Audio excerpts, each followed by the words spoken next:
আজিৰ কবিতাৰ শিৰোনাম ভালপোৱা এটা কবিতাৰ নাম। প্ৰেমিকবোৰ চৰাই আৰু ভালপোৱা এটা কবিতাৰ নাম।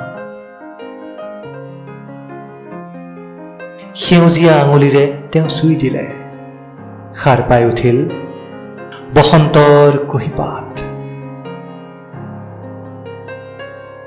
কি থাকে ভালপোৱাৰ শক্তি, কি থাকে ভালপোৱাৰ মাদকতা?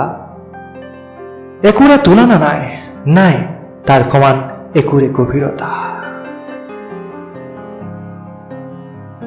কবিতাবোৰ মিলনৰ হ'ব পাৰে, কবিতাবোৰ বিৰহৰ হ'ব পাৰে।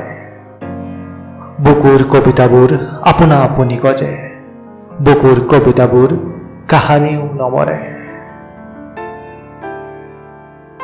প্ৰেমিকবোৰ চৰাই আৰু ভালপোৱা এটা কবিতাৰ নাম। ধন্যবাদ।